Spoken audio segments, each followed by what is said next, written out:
Hi, this is Carrie Ann Reed Brown, and this is Carry On Friends, the Caribbean American podcast. Everyone, welcome to another episode of Carry On Friends, the Caribbean American podcast. I'm excited today. I know it's going to be a really good show because the pre-recording, the pre-on here conversation is good. So my guest for today is Jackie Glenn. Jackie, welcome to the podcast. I'm so excited for us to get into our conversation. How are you today?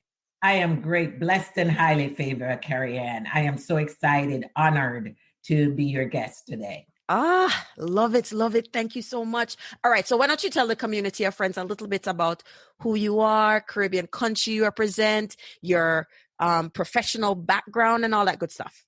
Okay. So Jacqueline Glenn is my full name.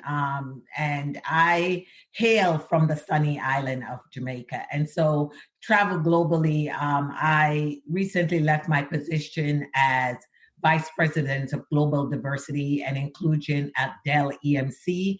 Prior to that, at EMC, I was the Chief Diversity Officer. In total, I spent about 18, 19 years at EMC and Dell and left July of 2018, wrote my first book. It's an instructional biography, as I like to call it, Lift as I Climb, an immigrant girl's journey through corporate America. The book debuted number 10 on the Amazon bestseller list last April, and I just this week celebrate my 1-year anniversary as an author and the launching of the book. After I left Dell EMC, a lot of the executive that I worked with at EMC also left with me, and called me to come work with them. And so I decided to launch my own consulting business, Glenn Diversity and HR Solution, LLC. So I'll stop there. I'm from a family of 10 from Kingston, Jamaica. I'm not stopping. I am the middle child of 11, I should say. And I came to this country as a nanny. And I'll stop there because you know what I left. I started off by saying my corporate role as an executive, but I started out as a nanny in a little town in Kansas City called Shawnee Mission, Kansas. I know a lot of you people have never heard of it, but yep, there's a little town, Shawnee Mission, Kansas. So, Miss Jackie, how you reach up in a way in a Shawnee Mission, Kansas? Tell everyone how the journey there, and like nanny to DNI executive. So the journey started, being in Jamaica. If you're Jamaican or you're from any island, you're listening to this, you're there, you go to school. And I was graduating from Holy Trinity, if you guys know, and I went to a typing school, and my mom had a friend who always came. Her name was Mrs. Openimere. She was a Jewish woman, and she always brought her family out to Jamaica and vacation. And she fell in love with my mom's cooking because my mom was a serious cooking. She could cook, you see. And she asked my mom what I was going to be doing now that I'm out of school. And of course, my mom said, ask me. And I didn't know what I wanted to do. And she said she was looking for someone to come and be nanny and homeschool her 2 kids in Shawnee Mission, Kansas. So, I was always one Carrie Ann to anytime it's the opportunity, from a little, because let me backtrack a little bit and tell you that my mom had 11 of us, but my my sibling died really young and right after she was born. So 10 of us. And my mom, really had a warm time raising us, but we never go to bed ever hungry. But I had an aunt who lived in Jamaica and she didn't have any children. And she asked my mom if I could come live with her. So the majority of my life, I lived with my Aunt Daisy in Waltham Gardens. And so she really was instrumental in, I would go and see my mom on the weekend, but she took care of me because she had all the relatives in Jamaica and she wanted me there. So I went because, there I was her only child and I got all of the trappings that came with that. And so when Mrs. Openimere asked if I wanted to come, I did not even blink an eye. I raised my hand. I did have older sibling, but nobody wanted to go, so I went. So she filed for me. And back in those days, I was 19, almost 20. She filed for me, and I remember, and the green card, I guess green card or stuff was easy back then. I went there, and I remember when I got off the plane in Kansas, they had a sign with my name on it. I remember all people was leaving Jamaica for go America. You used to dress up. I Got remember the airport. yeah, I'm I there. go wave in gallery. And I had this nice, pretty dress on. And when I got into Shawnee Mission, Kansas, and I saw my name on a plaque, I started crying. I don't even know why. I guess, the reality set in that I was not in Jamaica anymore. And so to speed it up, that's how I got there. I took care of two little kids, David and Allison, who are grown adults now. And, Mrs. Pennymer was nice, but I tell people all the time, and if you read my book, I talk about that was not easy for a 19, 20-year-old to see Shawnee Mission. I think that I was the first Black person they ever saw there, Carrie Ann. And even though the family was great to me, I literally worked 7 days a week for 2 years. Yeah, when you are a living nanny, there is no real end and start time. Technically, they'll technically say yes, but you really work around the clock. No, Monday to Friday, I was babysitting David and Alex. On the weekend, I was ironing Mr. Pennymer shirt till my foot burned me. And the only persons that I saw that looked like me was the gardener, the UPS guy, and the mailman. And Lord, me used to wait at the door. I couldn't see them. Talk about thirsty. I could not wait to see them because and Miss Pennymer was so wonderful. She would take me to the mall in Missouri and leave me there for hours just to walk around. And I would say hello to every person of color I saw. You missed home a lot, and you missed people who looked like you. Yes. Yeah, because you stick out like a sore thumb. I live in the Midwest, so, maybe not at that time, but I definitely know what it's like to, be in a place where there's less of you, more of them. And it's almost like you're a novelty. You're an anomaly. You definitely are. And, if I don't want to give away everything in my book, because I want the audience to go get it on Amazon or on my website. But I talk about a couple of incidents that was not so pleasant that happened to me when I was in Shawnee Mission, racial incident, that really left an indelible mark on me in terms of the work that I'm doing now. I like to always say, Carrie, and I don't think anybody get up every day and said, today I'm going to be a racist or I'm going to be discriminatory against people. But I think people are who they are. And if you don't make a intentional and deliberate decision to be to fight what you grew up with or what you learned behavior, it comes easily to some people. Yeah, you're very right. It takes intention and the struggle with, the inherently bad. So, but that's a whole different conversation. Okay, so you went to Shawnee, and then so how did you end up deciding? So, you know what? Later for this, enough. So I went to Shawnee Mission, and originally the deal was I'm going to go there. I'm going to work with her for 2 years. They're all wonderful people, no matter what color. Miss Pennymer was a wonderful woman, and she in the beginning said, "I want to get you over here, but you don't have, it's not going to be your life forever."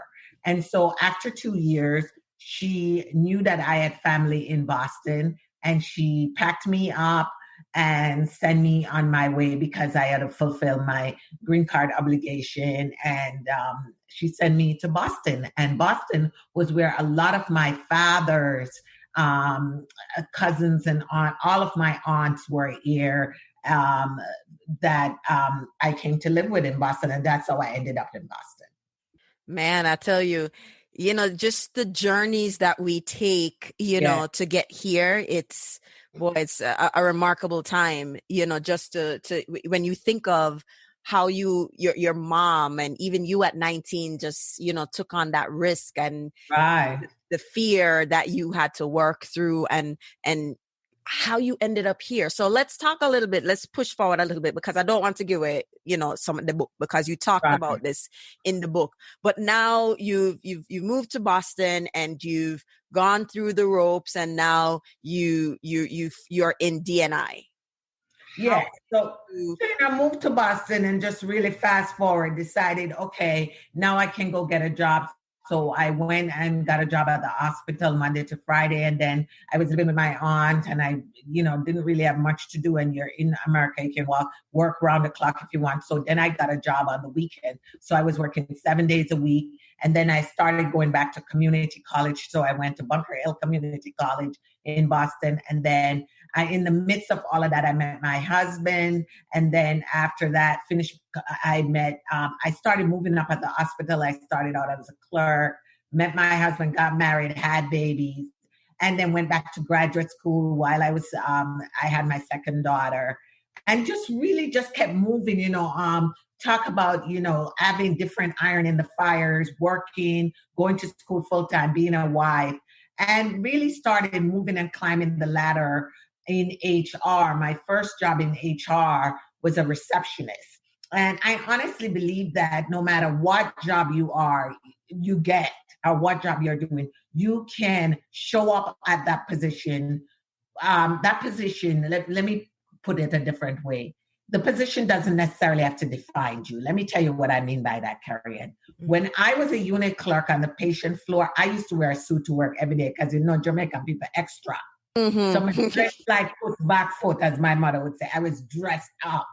And people would say to me, where are you going all dressed up? And I told them, my mom always tell me to dress for the part that you want, not for the job that you have.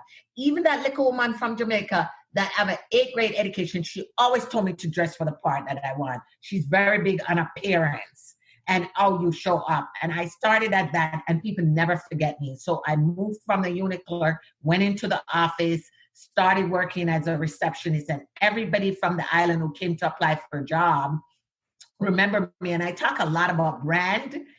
And I would talk to people on the phone and tell them I have their application, we're looking at it, and I'll get back. And one day when I was not on the phone, someone called the office and said, I would like to speak to the woman with the accent. And it dawned on me, Carrie Ann, that my accent was a differentiator, and I couldn't afford to be mean to anyone because they would know who I am.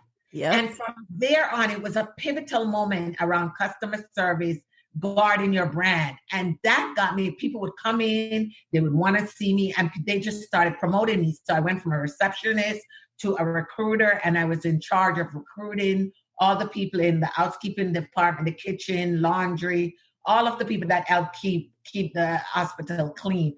And there was an incident where, our people would come in and they wouldn't care what job they get. They just wanted to work.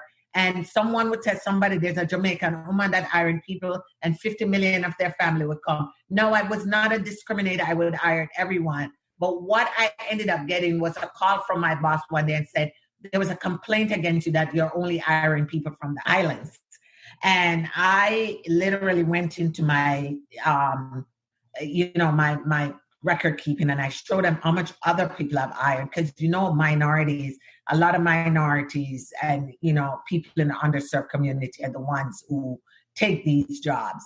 And when I looked at it, the data showed that I would hire everyone, whether or not you came from Trinidad, Tobago, Jamaica, Antigua, Guam, Puerto Rico. I would hire you. But, a lot of the people that I would hire that were born here, that were African-American, wouldn't keep the job because they would say to me, Jackie, I don't want to do this job and I'm better off, I'd rather not.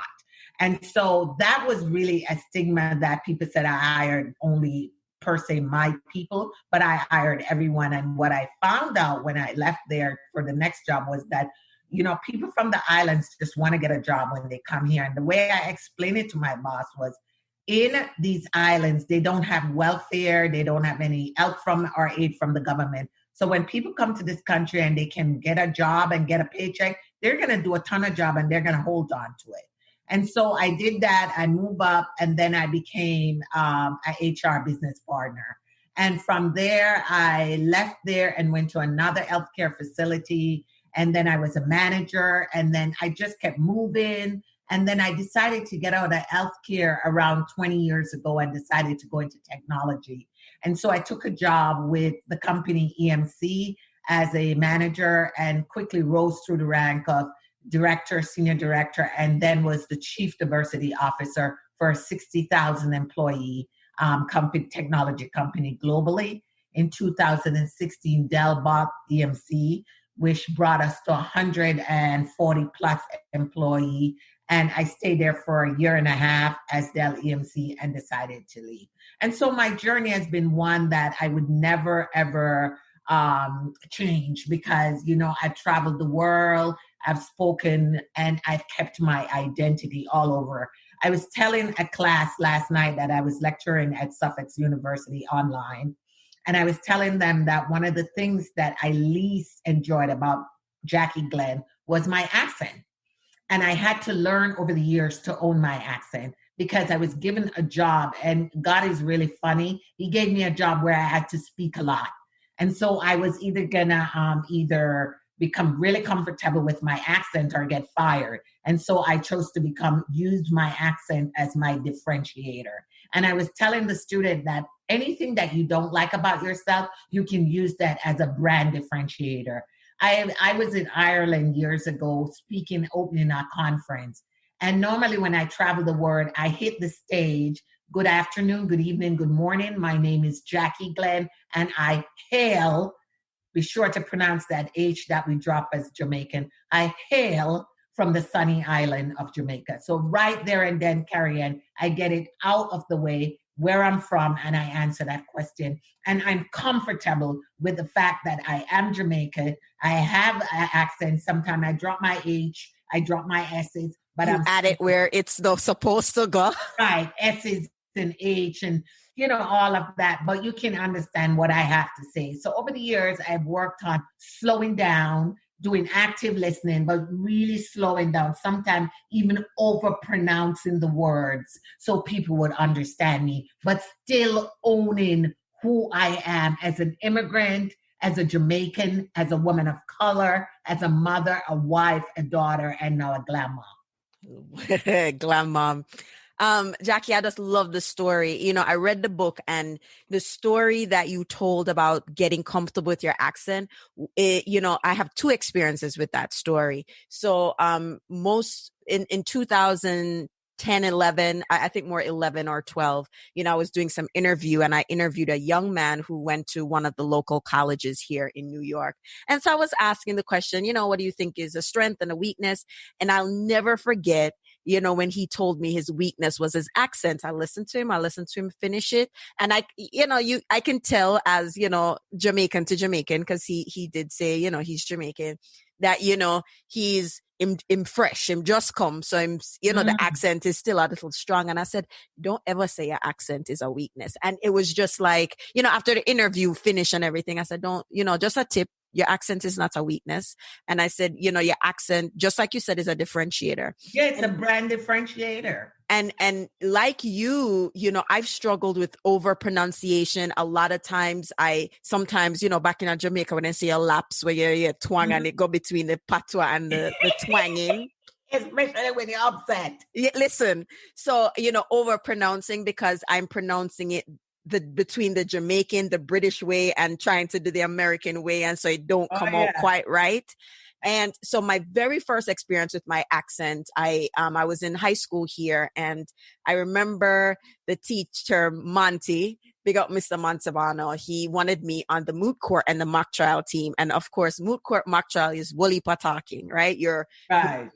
So I remember, Monty was very clear that he wanted me to be, the speaker on the moot court team. And I was like, no, I don't sound all prim and proper. Monty was like, I don't care about prim and proper. You are the one that's going to do it. And it was Monty, and this Italian who was like, I guess the word now is an advocate or an ally, who made sure, like, listen, forget what your accent or what you think your accent sound like. You are capable of doing this. You should do this. And, the other day I was talking to my mom, and she's like, whatever happened to Monty? I said, I'm on Facebook and I'm on Instagram on him. Everything I post, he like it. And she was like, he was always a nice teacher, always pushing for you. And now I recognize that, if I didn't have him behind me to encourage me to say, right, forget your accent, confident. I know you can do this job. I know you can do this role. Do it. And doing that role gave me so many opportunities. But that struggle of tree instead of three are, you know, like my husband and I, we would say, you know, to the kids, like, you get maths homework. It's like, it's not maths, it's math. You know, like, it's just little things that I know. I we're have so two. self-conscious about. Yeah, we have 3 children. We have a son and 2 daughters. And my daughter, one is a New York attorney who just moved to Charlotte, and the other one lives in New York. She's a social media marketing automation specialist, whatever she calls herself. But they always kid with me and say, "Lord, mommy, that's not out of." I said, "Left me alone because people understand me." And I feel like, you know, one of my mission, one of the reasons why I wrote the book, Carrie Ann, Lift as I Climb, and the subtitle, An Immigrant Girl's Journey to Corporate America. The lifting is a huge part of who I am as just Jackie. And I really feel passionate about reaching back and lifting, especially young girls of color, and especially, you know, with an immigrant background. I am so dedicated to seeing the other Jackies that are out there that are just coming through and lifting up, whether or not they're men and women, but really big on the girls, because sometimes we get so hard on ourselves. And, you know, and because I have 2 daughters and want to be a role model. So the lifting is a huge part of, you know, if I can make it through everything that I've gone through and still come out, you really have to, you know, dig deep and find things in you that you know can be a differentiator. And I never told this story, but I want to tell you a quick story around branding and owning the things about yourself that you don't necessarily love, and which was my accent. I remember I was at a conference, and I tell this story all the time because the artist people on us is our own people. And let me just be frank, our own Black women, we're not nice with each other some of the times. And usually when I go to speak, if I have an audience of all Caucasian women, I'm good. I'm all set. But if it's all women of color, I get all nervous because I'm like, oh my God, is my hair okay? Are they going to talk about my hair? Are they going to talk about, because we just won't cut each other slack. And I was at a conference for catering to all women of color, and I had to introduce Serena Williams' sister. So Venus. I had to introduce Venus. And I had to pronounce, she has an autoimmune disease called Sojourner disease, something like that. I spent the entire night in my room trying to pronounce the disease properly to these 1,100 women of color, mostly Black women. And I remember when we were in the green room, she said, Jackie, I can't even pronounce it. And so I went up and I did the best I can, and then I spelled it, and she came out and we both started laughing and everybody started laughing. And I think sometimes we're just too hard on ourselves. And I've learned over the years that, you know what, you take it, you do the best that you can, you make sure that you're not making, because one of the things I always say to someone who has an accent, slow it down and take your time. And so my coach always say to me, Jackie, even if you go over your time, just take your time, enjoy the moment up there in the limelight, and stop hurrying up and trying to come off, because when you do that, you get so nervous that people are not going to be able to understand, and your delivery will be. So now I go up, I slow it down, and now I'm fine. I don't have that problem anymore. But when I was coming up through the ranks, it's really important for people to, you know, calm it down. And I also believe that practice makes perfect, because at another time I was introducing Viola Davis at another women's conference. And my sister was in my room with me the night before, and she said to me, my sister lives in New Jersey. She said, why don't we practice 100 times the speech? And it's like, please, we're going to do 100 times. And you know what? I did as much as I could, but guess what happened? I'm in the room with Viola Davis. I'm so starstruck. I'm there chatting it up with her. Don't you know, when we were ready to hit the stage, I walked out of the green room and leave the top of my speech in the green room. I get to the podium. She's waiting on the stairs to come up. I'm getting ready to introduce. I look down and I have page 2. So I decided, okay, Jackie, this is why you should have, the 100 time it was necessary. And I started out by saying, even the best laid plan sometimes goes awry. And so I forget the top part of my speech in the room. But I want to thank my sister, Sandra Bailey, who's in the audience, for letting me practice the speech 100 times, because here we go. And so I just went in on it and I had it down pat. And then just when I was forgetting what I needed to say, I had the second page. And so practice does make perfect. Wow. You said a lot there. And I just want to go back to the cultural, I don't want to lose sight of the lift as I climb. That come from generations of the phrase one hand wash the other, right? Yes. And we just know that it's just built in our DNA, or clearly from you and us talking that, we pay it forward because we were given a gift and we were given an opportunity. And in order for us to gain more advancements, we have to help other people. And also we recognize that, from even learning from my grandparents, you plant seed because you may not get it back, but you're pitney and you're pitney them and everybody else is getting it back. So like, it's just planting the seeds of good deeds so you can reap that, not necessarily in this generation, but future generations. So I really love that. That's kind of the center, like you're really clear on that is something that's very important to you. So I really, really appreciate it, because that's what you're doing with me right now, right? You're paying it forward, telling your story. Absolutely. I always say, and I think somewhere in my book, I quote Mayella Jackson's song, if I can help somebody as I passed along, then my living is not in vain. That was one of my mom's favorite saying. My mom is deceased. She died about 20 years ago from stomach cancer. And I always quote that because I really do believe that, we're here. We are some of the fortunate ones who got a chance to leave our beloved island and come here and do good. And my mom always said, if you get that opportunity, a lot of people don't get that opportunity to make good use of it and help people, give back. And somewhere in the book, I talk about not leaving anyone metaphorically at the bus stop, because when I just came to Boston, it was so cold. I'm out in the cold, my foot a freeze. And I just would look at those cars passing. And I remember when I got to a point, Carrie Ann, where I felt like I could afford it. My husband is a car fanatic. And every time someone from Jamaica came and we met them, if they had any hardship, my husband always have a spare car. We would give it to them, even family or friends, because we felt like, we wanted to fulfill that promise that I made to myself, that I would never leave anyone at the bus stop. And we know how you feel at turn up at the bus stop and they cold. Like, especially when you're not used to this breed of cool. You're like, what? Your nose is running and you don't even know, and it's just cool. And I kept saying, Lord, why? But I know the plans he has for me. He said to prosper and not to harm me, to give me an open future. Mm-hmm. And so, my future has been so bright and continue to be so bright. And anytime I get the opportunity to pass it along to someone, I am readily available to do that. Man, Jackie, I'm just loving this conversation. So let me just go over to you now being the Chief Diversity Officer. Like, what does that role entail? And, D&I is a buzzword. Diversity and inclusion is a buzzword now. But really, what does it mean? What does that work look like? And I think that role is mostly in very large corporate or in tech environments versus, most people may be in smaller, mid-sized companies where HR it falls entirely on the HR. But tell me a little bit about the role, what it entails, and what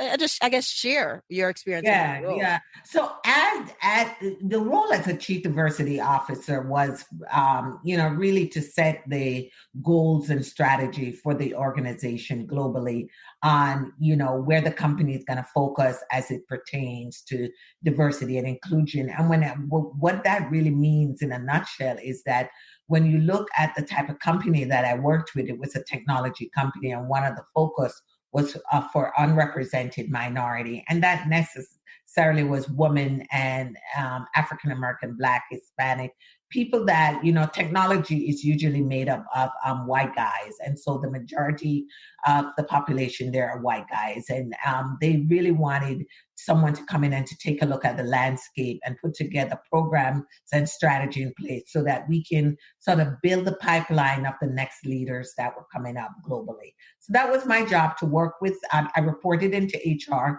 So it was to work with HR, with the business leaders, to set goals and strategy around how we recruit, retain, and develop underrepresented minority and women in the technology field. And so, was what we do. Now, something that you said that I wanted to expand upon, it's, chief diversity officers' role are usually in large corporation, but now in the past maybe 10, 15 years, it has migrated to a lot of colleges and university have chief diversity officers. I have a lot of friends, and a lot of small company have diversity lead or head of diversity or director of diversity, because it's such an important role. Demographic, and the U.S. Census is showing that by the year 2030 or 2040, a lot of the states in the United States, it's going to be majority minority. And so companies that are looking to compete and have the best and the brightest working for them is going to have their workplace mirroring the census data. Because if you have a workplace that's homogeneous and there's all one set of people working there, and I mean that, even if you have a workplace and it's all women or all, Caucasian or even all African American, you want to have a diverse group of people, because study have shown, there's so much studies out there, Carrie, that show that when you have diversity, it breeds innovation. Now, you and I are from Jamaica, and that's all good and well. But if you and I wanted to collaborate on something, we probably would want to get not just pure Jamaicans at the table, but maybe some people from Guyana, Barbados, Trinidad, all over. And then we want to get people who were born here in the U.S. and maybe a big part of my book that I find to be cool is that I didn't just put my voice in it, Carrie Ann, and I don't know if that struck you, but I showcased 10 immigrants from all over the world talking to my gems and how it shows up in their life.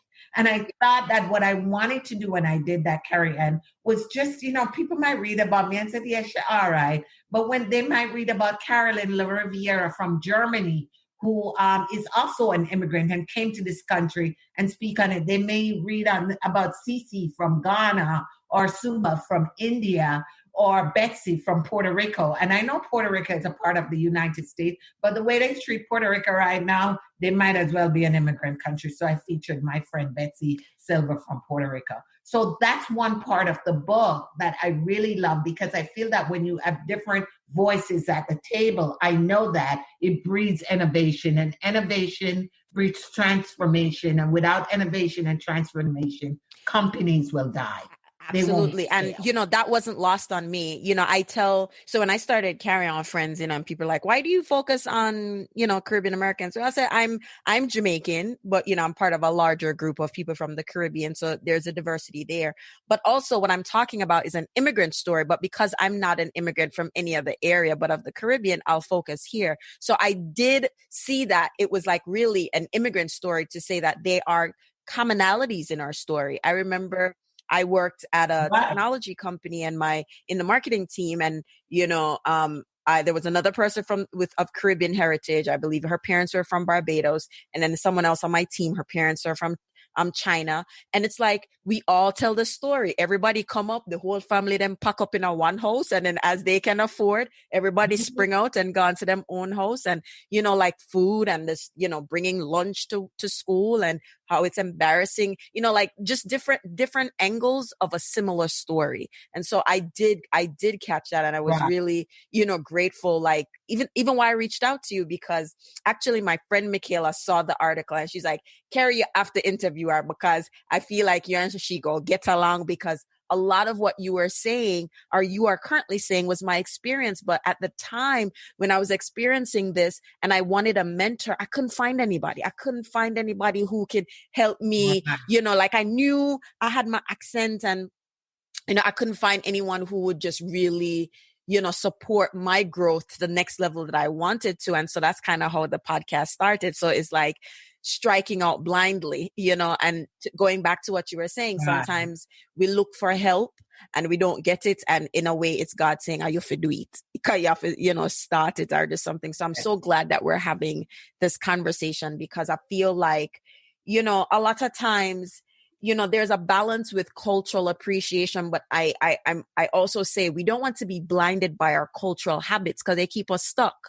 And it's like I saw me always Right. the things, even and it's not necessarily cultural. I think of it as parenting too. I'll do certain things, and so like my daughter looks at me like side eye because the little ones get away with things, and it's because I'm a different parent from when she was there. And if I had Right. stuck to the same ways with her that I did with the younger ones, I wouldn't, it wouldn't reflect how I've evolved as a parent. So, for the audience, we, or for our community, it's sharing how, yes, we work hard and we do what we have to do, but, we've talked about this offline, to hold your head down and do your work, work. So over here, you have to socialize, you have to this, and culturally, we don't like to do that a lot. So I want to switch gears a little bit. I know, what were some of the challenges that you had to deal with in terms of at work and, socialization, or like some things that you felt like culturally are the norm, but they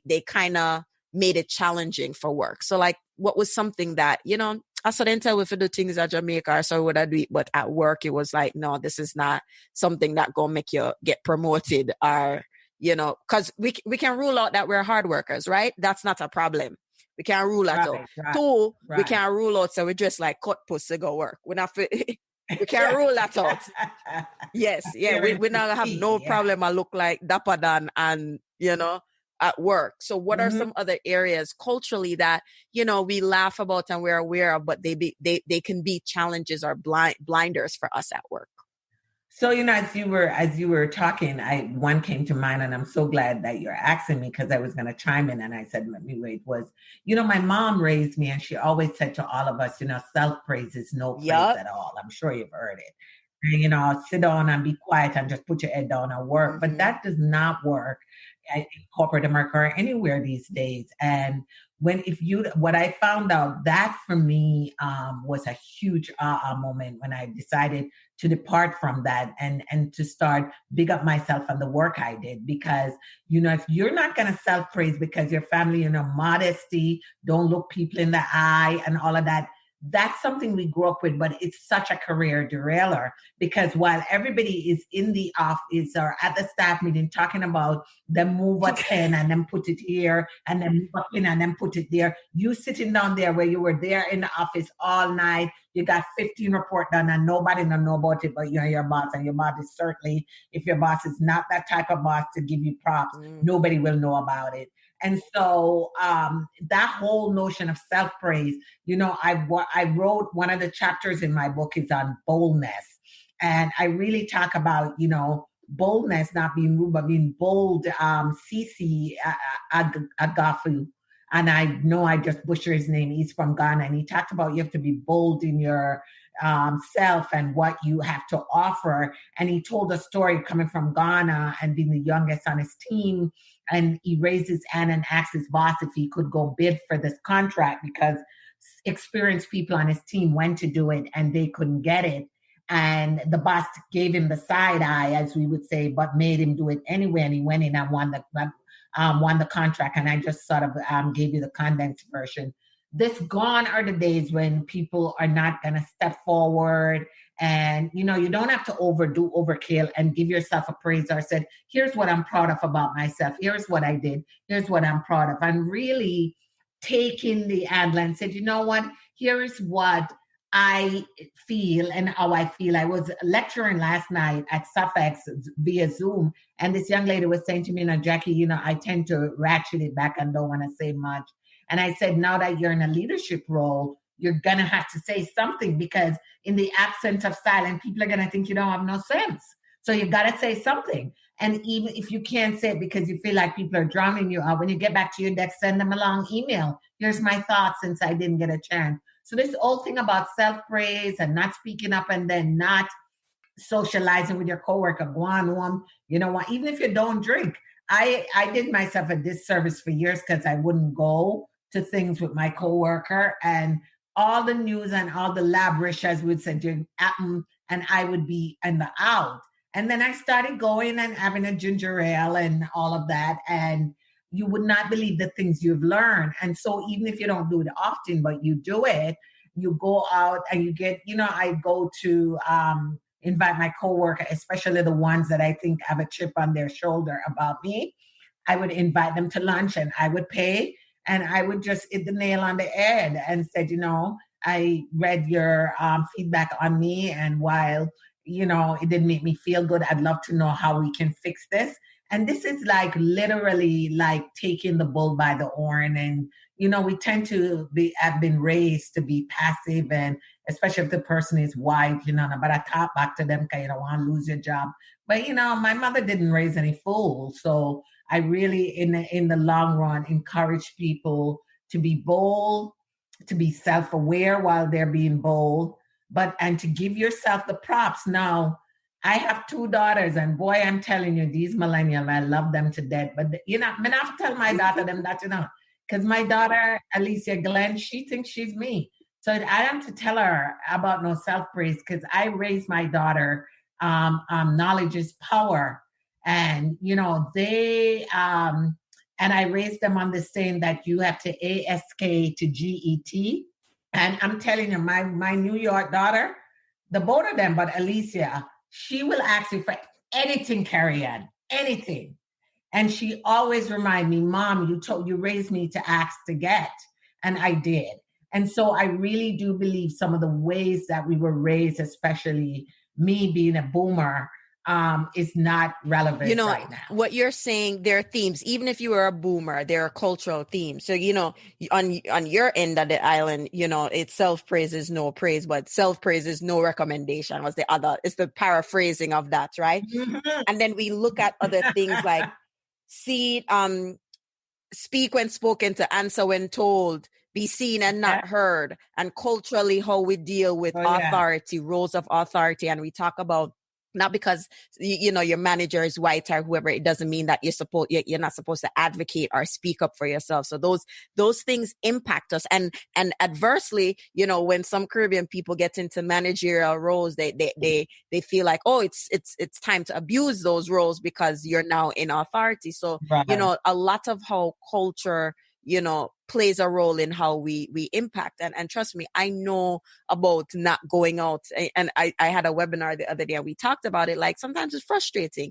I live in New York, and, me no want go bar because that means I have to go home late. The train them stop run. Me have to take bus, go home, all of this. Right. But once in a while going out and nurse me Shirley Temple, come and go drink, me watch Una drink and go on like Una no sense. But,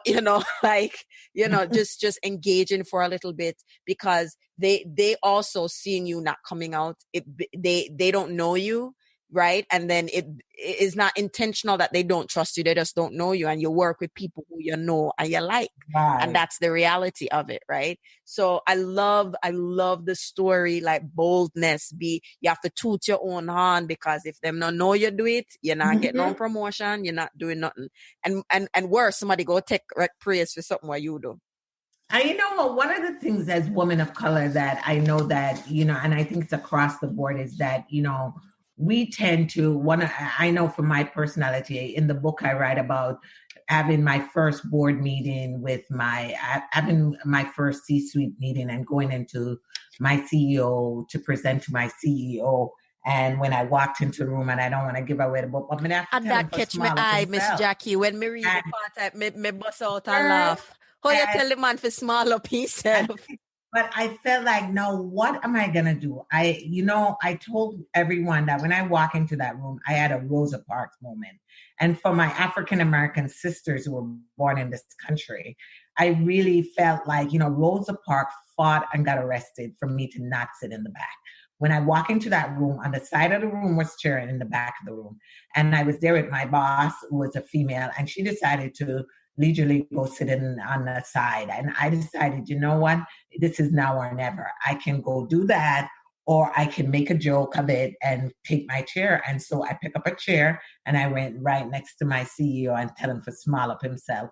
And they busted out laughing, and it was such a joke. And years later, even every single time he see me, he would tell me to smile at myself.